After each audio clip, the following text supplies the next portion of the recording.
एक बार नारद जी को अपनी भक्ति पर अभिमान हो गया।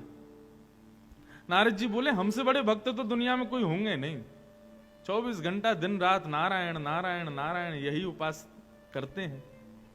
अच्छा, नारायण मुख से बोलते हैं, लेकिन चित्त में श्री नारद जी भी श्री राधा राधा का ही जप करते हैं। नारद भक्ति सूत्र कभी उठा के देखिए, ब्रजवासियों की जो प्रशंसा नारद जी करते हैं। तो नारद जी को अभिमान हुआ कि मुझसे बड़ा भक्त तो कोई नहीं होगा। ठाकुर जी ने एक बार नारद जी और गरुण जी को भी अभिमान था कि मेरे बिना ठाकुर जी कहीं जाते नहीं। दोनों को अभिमान था, तो ठाकुर जी बोले चलो इनका मान दूर किया जाए। तो भगवान ने एक बार नारद जी को बुलाया, बोले नारद जी तुम 24 घंटा जो है हमारी सेवा में लगे रहते हो, एक आध दिन का अवकाश ले लिया करो, छुट्टी लिया करो। नारद जी बोले क्या करें बताओ, छुट्टी में कहां जाएं? बोले एक काम करो, तुम भक्त अग्रगण्य हो, हरिदास वर्य हो, तो जाओ कुछ हरिदासियों की सुध लेके आओ। तुम हरिदासों में सर्वश्रेष्ठ हो, तो जो बेचारे छोटे मोटे हरिदास हैं उनको मिले आओ, थोड़ा देखे आओ उनको जाके। नारद जी बोले जो आज्ञा, कहां जाएं बताओ? बोले तुम एक काम करो, श्वेत द्वीप जाओ, वहां मेरा एक स्वरूप श्री राधा वल्लभ लाल के रूप में विराजमान है, जहां पर महादेव उसकी आराधना करते हैं, तुम जाओ उनका दर्शन करके आओ। नारद जी बोले ठीक है। अब गरुण जी पर बैठ करके नारद जी पहुंचे श्वेत द्वीप। तब श्वेत द्वीप में देखा लाखों करोड़ों वैष्णव खड़े हैं और सामने त्रिभंग लली श्री राधा वल्लभ लाल विराज रहे हैं और देवादिदेव महादेव उनकी आरती कर रहे हैं। पार्वती जी घंटे घड़ियाल बजा रही हैं, गणेश जी, कार्तिकेय जी और समस्त शिव परिवार सब वहां आराधन में लगा है, राधा वल्लभ लाल जी की सेवा चल रही है और लाखों भक्त उनका दर्शन कर रहे हैं। सबसे पीछे खड़े नारद जी और गरुण जी दर्शन करने लगे। जैसे ही आरती पूर्ण हुई, विश्राम आरती होते ही शंकर जी ने जल से आरती का प्रोक्षण किया, सब में जल लुटाया, सब वैष्णव भुजा उठा के राधा वल्लभ लाल जी की जय जयकार करने लगे। इतने में ही शंकर जी ने जैसे ही पर्दा किया राधा वल्लभ जी के आगे, पर्दा करते ही लाखों असंख्य भक्त जो वहां दर्शन कर रहे थे सब मूर्छित हो गए। पर्दा होते ही मूर्छा हो गई। नारद जी चारों तरफ देखे, बोले ये क्या हुआ? ओ भैया गरुण, ये कहा भयो ये सब एक संग मूर्छित कैसे है गए? और अगर यहां की रीति मूर्छित होना है तो हम क्यों खड़े हैं? गरुण जी बोले पता नहीं, देखो एक बार। सबको देखने लगे, कुछ पता ना चले। नब्ज देखी, हार्ट बीट देखी, सांस देखी, सब बंद। मूर्छित नहीं थे, सब मृतक हो गए। नारद जी को विचार में नहीं आ रहा ये हुआ क्या। थोड़ी देर बाद महादेव पुनः पधारे और पुनः पधार करके जैसे ही कपाट खोले, कपाट खोलते ही सब पुनर्जीवित हो गए और उठ करके श्री राधा वल्लभ लाल की जय जय जयकार करने लगे, प्रणाम करने लगे। नारद जी बोले ये समझ में नहीं आया हुआ क्या? महादेव से एकांत में जाकर प्रणाम करके कहा भगवान ये इस भाव का थोड़ा उद्घाटन कीजिए, ये हुआ क्या? तो महादेव बोले जैसे संसार के लोगों के प्राण अन्न में बसते हैं, ऐसे श्वेत द्वीप के भक्तों के प्राण श्री राधा वल्लभ लाल जी में बसते हैं। जब तक लाल जी दिख रहे हैं तब तक सब जीवित हैं। लाल जी के दर्शन अनोसर होते ही इतना वियोग होता है कि सब प्राण त्याग देते हैं। नारद जी महाराज ने गरुण जी को देखा, बोले हम नारायण से दूर रहकर के भी जीवित हैं, इसका मतलब हमारी भक्ति की वो पराकाष्ठा नहीं। श्वेत द्वीप के भक्तों की चरण रज डिबिया में भर के ले गए। नारद जी रोज तिलक लगाते हैं उसी से कि हम में भी थोड़ी ऐसी भक्ति आवे। तो श्वेत द्वीप अद्भुत है। तो भगवान अर्जुन को लेकर श्वेत द्वीप पहुंचे। श्वेत द्वीप में चंद्रमा के समान चमक रहा एक विशाल पर्वत दिखाई देता है। अर्जुन बोले भगवान ये देखो कितना प्यारा पर्वत है, मैंने बहुत पर्वत देखे हैं लेकिन ऐसा नहीं देखा। ठाकुर जी बोले देखा कैसे चंद्रमा की तरह चमक रहा है ना? बोले हाँ। चलो इसमें समीप चलते हैं। पर्वत पर समीप गए, तभी ऊपर शिखर पर एक महात्मा बैठे तपस्या कर रहे थे। ठाकुर जी बोले इन्हीं को दर्शन देना है, चलो। ऊपर पहुंचे, ठाकुर जी जाकर के खड़े हो गए। महात्मा तपस्या में बैठे थे, ध्यान में बैठे थे। भगवान ने इतने ही अपने चतुर्भुज रूप को दो भुज रूप में प्रकट किया और त्रिभंग लली बनकर के वेणु वाद्य करने लगे। अर्जुन बोले क्या कर रहे हो नाथ? बोले इनके चित्त में हमारी यही छवि बैठी है, इसलिए इनको इसी छवि से दर्शन दे रहे हैं। और ठाकुर जी वेणु वाद्य करने लगे। जैसे ही वेणु बजाई ठाकुर जी ने, महात्मा का रोम रोम पुलकित हो गया। नेत्र खोल करके देखा, त्रिभंग लली श्याम सुंदर सामने खड़े हैं। दंडवत प्रणाम किया, नतमस्तक हो गए। प्रणाम करके ठाकुर जी के सन्मुख बैठे और जिज्ञासा प्रकट की। बोले नाथ, बहुत अभिलाषा थी कि आपका दर्शन हो, परंतु अभिलाषा यह भी थी संग में किशोरी जी आवे। ये आप किस बावड़े को ले आए हो संग में? किशोरी जी आनी चाहिए। तो बोले बावड़ा नहीं भैया, हमारा सखा है, हमारा भैया है, अर्जुन है। बोले अच्छा ये अर्जुन है? बोले जी। अर्जुन बोले महात्मा आपकी तपस्या कब से चल रही है? और ये पर्वत इतना सुंदर, बिल्कुल चंद्रमा की तरह चमक रहा है, इस पर्वत का नाम क्या है? महात्मा मुस्कुराने लगे और मुस्कुरा करके बोले अर्जुन तुम जिस पर्वत पर बैठे हो ये पर्वत नहीं है। तो क्या है ये? बोले ये हमारा ही देह है। हर बार हम तप करते हैं और तप करके अपने प्राणों का त्याग कर देते हैं, तो हमारी अस्थियां ही इस पर्वत के रूप में निर्मित होती चली गई हैं। यहां की जड़ से लेकर चोटी तक ये जो कुछ भी तुमको दिख रहा है, ये सब हमारे अनंत देह हैं। और इन अनंत देहों के द्वारा मैंने तप किया, तब जाकर के सौभाग्य मिला। अर्जुन बोले केवल त्रिभंग लली को देखने के लिए आपने इतना तप किया? हम बोले नहीं, त्रिभंग लली को देखने के लिए तप नहीं किया था। तो किस लिए किया था? बोले वृंदावन वास मिले इसलिए किया था। अर्जुन बोले ठाकुर जी आप तो मांग रहा कुछ है, दे कुछ और रहे हो। इसने बेचारे ने अनंत जीवन व्यर्थ कर दिए वृंदावन वास के लिए, आपने इसको वृंदावन तो दिया नहीं, आप द्वारिका से चल के यहां आ गए, दर्शन दे दिया, अब बेचारी की मनोकामना पूरी तो हुई नहीं। ठाकुर जी मुस्कुराए और अर्जुन से बोले भक्त को दर्शन देना हमारे अधिकार में है, लेकिन वृंदावन वास देना ये हमारे अधिकार में भी नहीं है। ये तो श्री जी कृपा करें तो ही है सके भैया, ये हमारे अधिकार में नहीं है कि इसको वृंदावन वास मिल जाए। उसके लिए तो श्री जी किशोरी जी कृपा करेंगे। और हम अनंत बार भी दर्शन दे दें तब भी श्री जी की कृपा की एक कण के समान भी हम नहीं हो पाएंगे। ये सब बातें कथाओं में कहने में सुख तो मिलता है, लेकिन कभी कभी ना अपने ऊपर बड़ा गुमान भी होता है कि देखो श्री जी की कुछ भी हो, इतनी कृपा तो है कि हम वृंदावन में आए तो श्री जी ने कृपा करके ही बुलाए होंगे। दुनिया के लोग कहें हम पे श्री जी कृपा कब होगी, हम तो खूब ढिंडोरा पीट के कहें हम पे तो है। और इसका प्रमाण क्या? हमारा जन्म ही प्रमाण है कि किशोरी जी ने हम पे कृपा तो की। उनको पता तो होगी कि इंद्रेश नाम का कोई व्यक्ति है, उनकी स्मृति में उनके चित्त में हमारा नाम ही आ जाए, बस इसी से ही कल्याण है हमारा। तो वृंदावन वास का भी अधिकार ठाकुर जी के वश में नहीं है। आप लोग कहेंगे ये ऊंची ऊंची बातें आप सब ब्रजवासी किशोरी जी की महिमा मंडन के लिए करते हैं, ऐसी बात नहीं है। पद्म पुराण उठा करके पढ़िए, ब्रह्म वैवर्त पुराण उठा करके पढ़िए, गर्गाचार्य जी द्वारा कृत श्री गर्ग संहिता को पढ़िए, आपको पता चलेगा कि श्री जी की अनुकंपा कृपा जितनी हम बता रहे हैं वह भी सूक्ष्म है, उससे भी अनंत गुना ज्यादा है। हाँ। ऐसे वृंदावन का वास, सत्य बताएं, यह भी अभिलाषा हृदय में मत रखो कि हमें श्यामा श्याम के दर्शन हों। अभिलाषा एक ही रखो कि हमें वृंदावन मिल जाए बस। वृंदावन मिल गए तो ये निश्चित है कि युगल सरकार किसी न किसी भाव से कभी ना कभी तो कृपा करेंगे।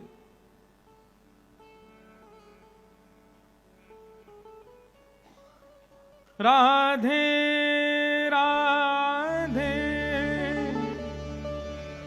करुणामयी कृष्ण प्यारी, मेरी सुधली जो श्री वृषभानु दुलारी।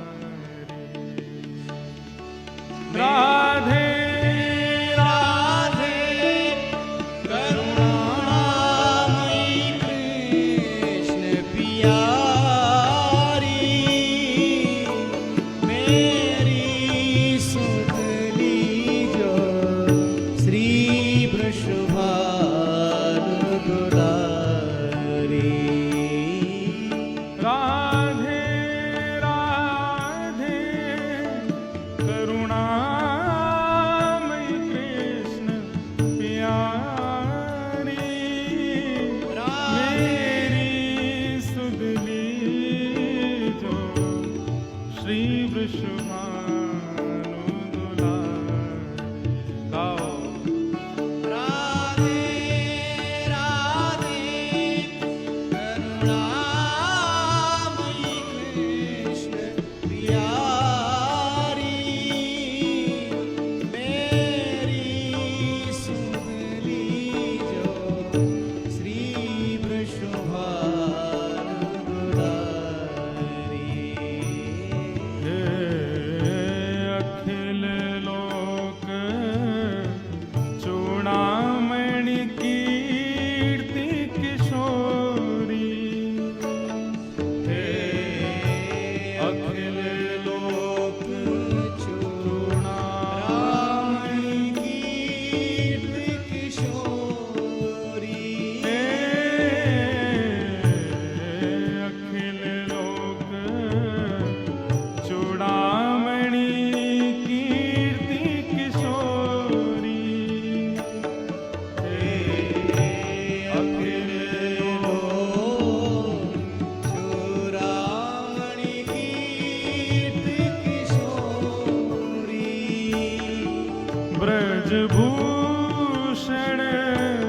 उर्भूषण ब्रज चंद्र चकोरी, ब्रजभूषण और भूषण ब्रज चंद्र चकोरी, ब्रज जीवन जीवनी ब्रज करुणामणि श्यामा, ब्रज जीवन जीवन ब्रज तरुणी मम श्यामा, आनंदमयी नंद कंद की भामा, आनंदमयी आनंद कंद की भामा। हे राधे राधे करुणामयी कृष्ण प्यारी, राधे राधे करुणामयी कृष्ण प्यारी, मेरी सुधली जो श्री वृषभानु दुलारी। मेरी सुधली जो श्री वृषभानु दुलारी। श्री वृषभानु दुलारी की।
प्रणक वत्सला स्वामिनी परम अनुपा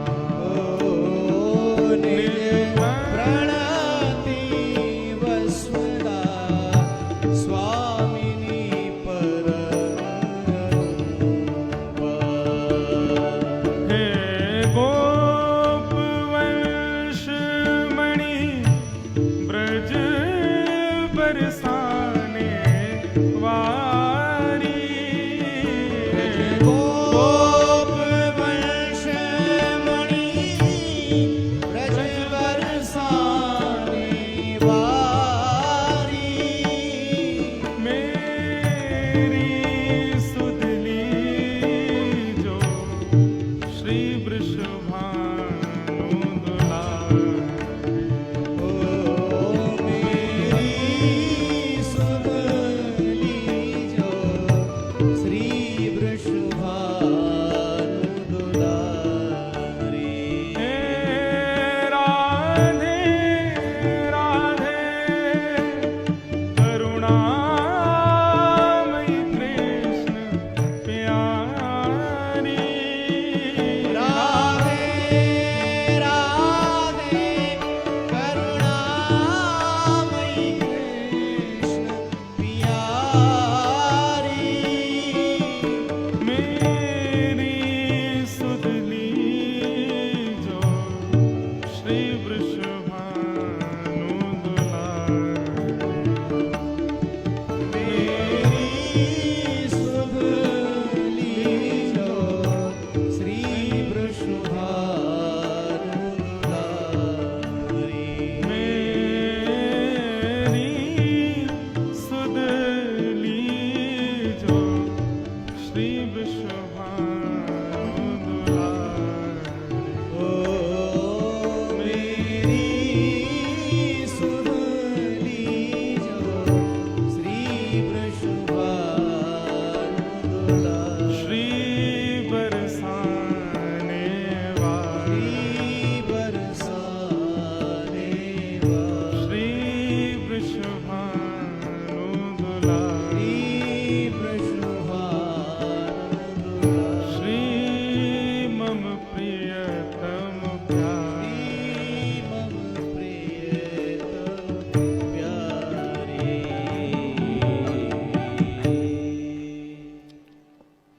अपने नित्य प्रार्थना में ऐसे किशोरी जी को पुकारो। हे श्यामा जी,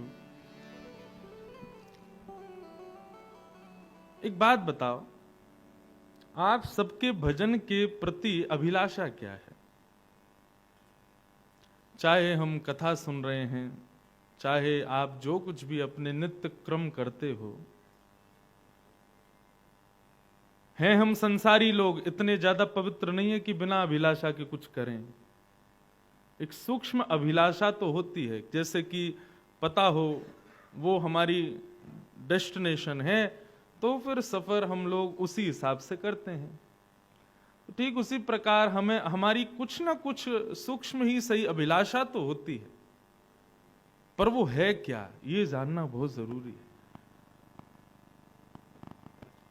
हमारे ब्रजवासियों से पूछो तो एक ही अभिलाषा है कि हे नाथ, हे किशोरी जी, हमारे भजन ते, हमारे भाव ते, हमारी कोई सेवा ते आप यदि प्रसन्न है गए हो तो बस इतनी कृपा कर दो, ज्ञात अज्ञात रूप से बस प्रकट है कि या अप्रकट भाव से, कोई स्वर के भाव से ही सही, बस इतनो हमें बताए दो, इतनो आके हमसे कह दो कि हाँ तू भी मेरो ये है। बस हमें और कुछ नहीं चाहिए। हम तो आपको अपनो मान के बैठे ही हैं, लेकिन एक बार वापर आप भी अपनी मोहर लगाए दो कि हाँ तू भी मेरो ही है। बस इससे अधिक ब्रजवासियों की अभिलाषा है ही ना है। हमारे ब्रजवासी तो भैया कभी ठाकुर जी को तो घासू ना डालें, सही पूछो तो। लाल जी जितने दिन लीला करते रहे, श्रीमद् भागवत में 1000 बार ब्रज लीला में आता है, ठाकुर जी सबसे कहते हैं मैं भगवान हूं, मेरी पूजा करो। गर्गाचार्य जी ने आकर के ठाकुर जी की कुंडली देखी और यशोदा मैया से बोले, मैया तुम्हारा जो लाला है ना, ये साक्षात नारायण के समान गुण वारो है। मैया ने तुरंत लाला को कान मरोड़ा, बोले अब बोलियो कौन है ये?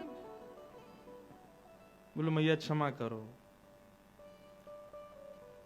हमारे ब्रजवासी तो कभी ठाकुर जी को ठाकुर जी माने ही ना। हमें ब्रजवासी तो यूं कहीं, लाला तेने पूतना ना मारी, अगासुर बकासुर तेने ना मारे। ये तो हमारे ब्रज को प्रताप है कि वे सब ब्रज में प्रवेश करते ही उनके इतने पुण्य ना है, ब्रज में आते ही भी मर गए। क्यों? बोले ब्रज में बिना श्री जी की कृपा के आ ही ना सके, लेकिन ये सवरे निगोरे राक्षस बिना श्री जी की आज्ञा लिए ब्रज में घुसे। जैसे ब्रज में आए, इनके पुण्य इतने हेनाए, हमारे ब्रज के प्रताप ने इनको नष्ट कर दियो। और उन मरे मरायन में हाथ लगा के तू श्रेय ले जाए कि हमने मारे। ठाकुर जी के कहा करूं, ये कभी माने ही ना है। लाल जी ने गोवर्धन धारण कर लिए। सब ब्रजवासी बोले, अरे लाला तेरी नेक्सी सी उंगली पे इतना बड़ा पर्वत कैसे धारण कियो?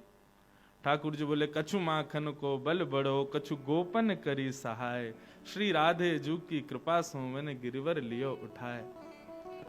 ब्रजवासी बोले, माखन ते तेरो बल बढ़ो, ये तो बात समझ में आवे, तेने बहुत माखन खायो, लेकिन हम ब्रजवासी ने तेरी कहा सहायता करी लाला?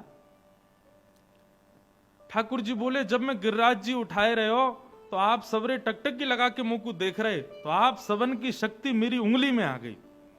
आप लोगन के अपलक नेत्र से मुंह को देखवे के काज सबकी शक्ति मुंह में आ गई और मैंने गिरिराज जी उठा लिए। वास्तव में मेरी उंगली को बलना है, आप सब ब्रजवासी की शक्ति मुंह में आ गई है तो मैंने उठा लिए।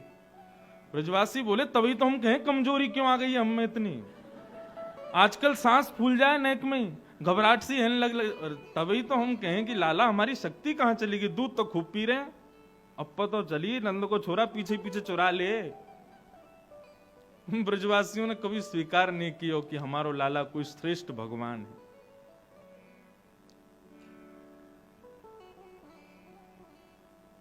हम तो बस इतनी चाह रखें, लाला बस हमसे यूं बता दे कि हां, जैसे हम तो से प्रेम करें तू भी हमको स्वीकार करे। ठाकुर जी ने आपको स्वीकार किया, इसका प्रमाण क्या है? तो हमारे अष्ट सखा गाते हैं, गिरधर जब अपनों करी जानो। बहुत सुंदर पद है। अष्ट सखा कहते हैं, बोले लाल जी ने, किशोरी जी ने आपको स्वीकार किया, इसका प्रमाण क्या है आपके पास? बोले, ताको मन भक्तन की सेवा, ताको मन भक्तन की सेवा, भक्त चरण रज सदा लुभाने, भक्त चरण रज सदा लुभाने। गिरधर जब अपनों कर जाने, जब अपनों कर जाने। ठाकुर जी ने जाको स्वीकार कियो, वा की स्थिति का है? बोले, ताको मन भक्तन की सेवा।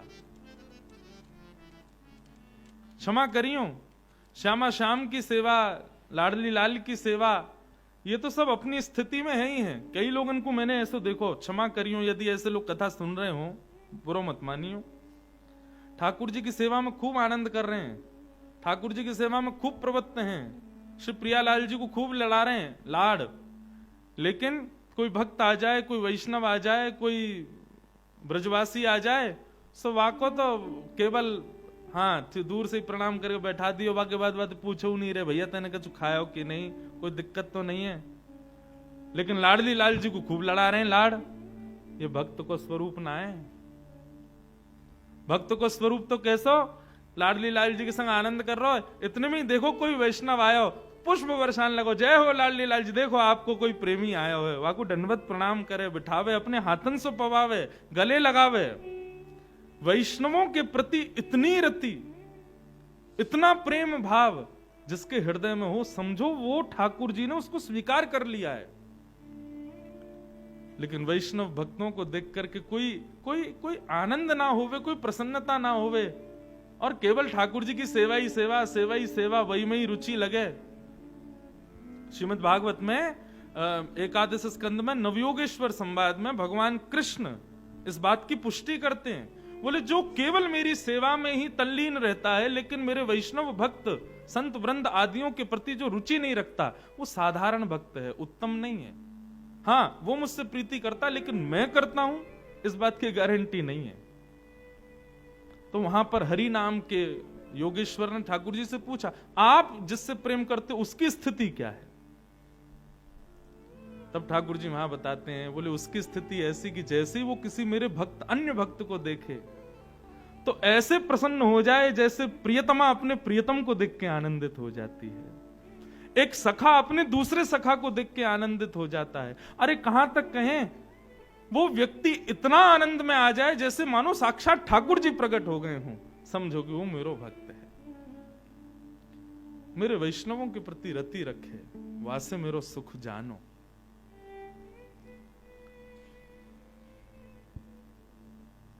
हम सबकी स्थिति है, हम सब ठाकुर जी से प्रेम करें, लेकिन ठाकुर जी भी हमसे प्रेम करें ऐसा निर्माण अपनो करो। हम सब्जी मधुर क्यों बनाते हैं? ताकि घर के सब लोग उसको पाएं। हम सब भी सब्जी के भांति हैं, अपना निर्माण ऐसा करो कि ठाकुर जी भी आपको भोग लगावें।